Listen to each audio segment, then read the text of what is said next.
Hello, friends. Time for another Dear Burt. So let's get right to it. First question that we have is from Dennis. I notice for best results I need to be lighthearted when I do the quantum jump. Well, basically the question is in his last sentence. What can I do to improve my attitude overall? Well, this is a question a lot of people are confronted with. How do you improve attitude? Well, my suggestion is to use the concept of the 5 pillars of happiness. What are they? Well, number 1, if you like something, enjoy it.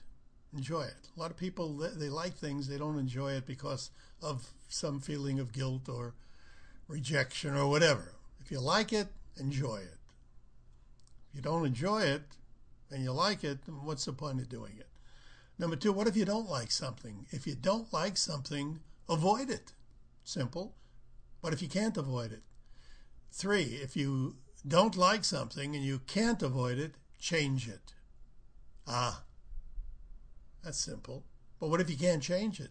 Well, if you don't like it, you can't avoid it, and you can't change it, then you accept it. Accept it. But maybe I don't want to accept it.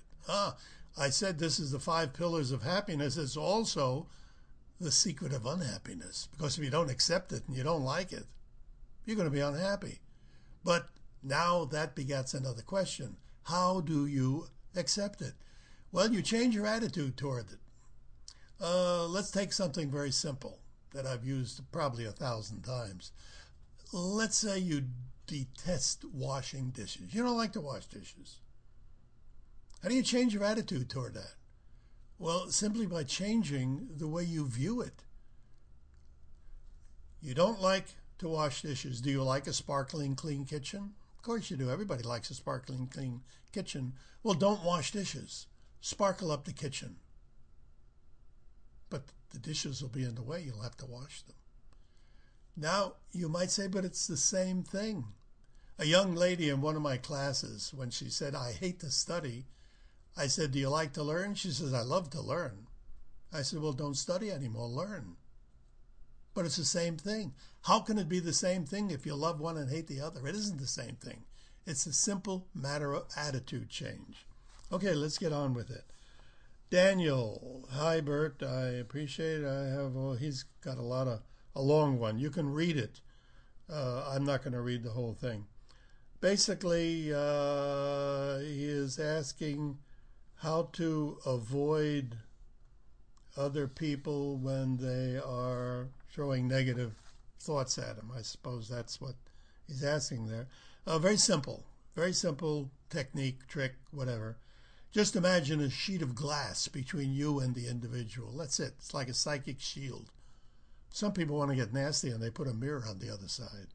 I don't necessarily recommend that. And then we have one from Aquila. Hi, Burt, I'm going through the worst period of my life. This is another long one. You can read it.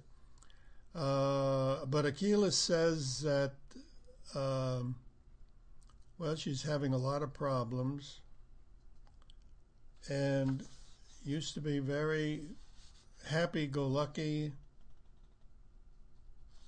and was considering swimming out in the ocean, I suppose, until suicide. Okay. Number 1,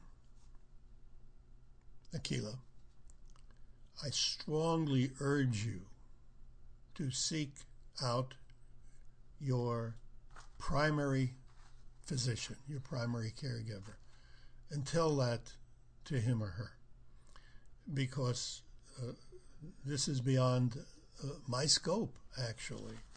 You need professional help. You say you're approaching 50 years old. Now, here is another question of attitude. I would pretty much trade where I am to be where you are right now, with all of your problems, with all your troubles. My attitude would be different. Now, it's very easy, I realize, for the person in the shade to preach to the person in the sun. There's that matter of empathy, and I can't be too empathetic because I don't know your situation. I know your problems, but I don't know your situation or your attitude. I know there was a time in my life, and I was in my late 40s at that time, about the same age you are now. And life was going rather swimmingly for me. And I thought, there's so many people who have problems, who are even younger than I am. What I'm going to do, I'm going to leave town with $5 in my pocket, go to a strange town, and get a job in one of the most, let's say, the most meaningless jobs I could find, a dishwasher or something, perhaps working in a motel, making up anything, as long as it's a very, very mediocre job, a low-paying job. Now, why would I want to do that? Because my goal would be to own the restaurant that I was washing dishes in at the end of, let's say, 2 years. It would give me something to strive for, a goal. Actually, you're in a good position now.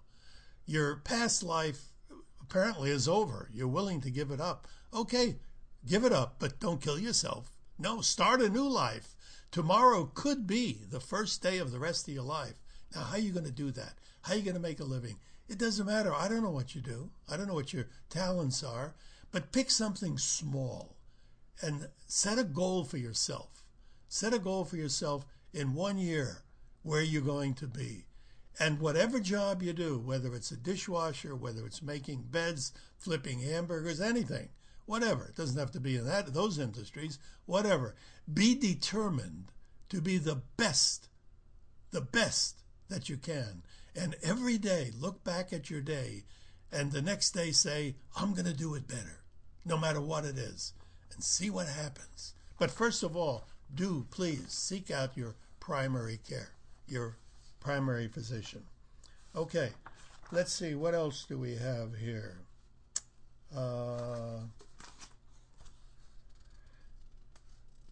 Faisal, dear Burt, thanks for helping. I have a problem with my back. I feel waves passing through my back and my neck, and et cetera, et cetera. Okay, some of these are quite long, and I don't want to spend all the time because you can read them. They're on above this there. But for Faisal, okay, it may be an imaginary pain, it may not, but we're going to use your imagination to relieve it.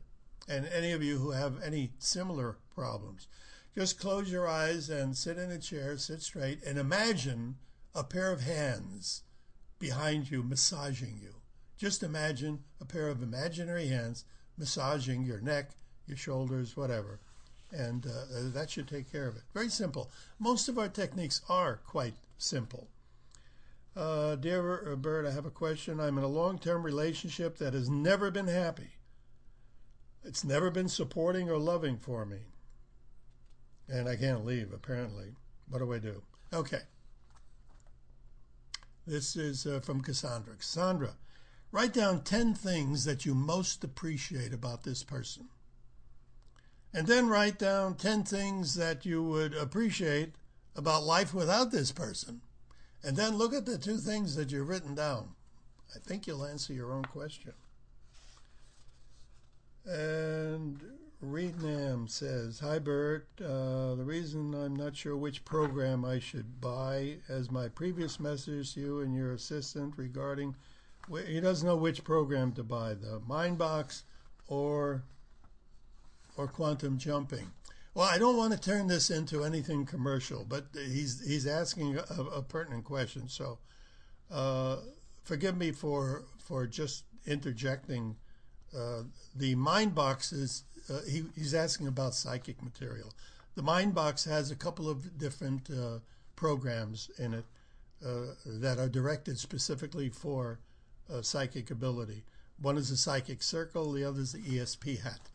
And I see that we're running out of time here. I hope I've answered a few of your questions in so much in general that they help somewhat all of you. And we'll see if we have enough time. I'll perhaps do another 9 minutes just below this. If you see it, I've done it. If you don't, I haven't. Goodbye for now.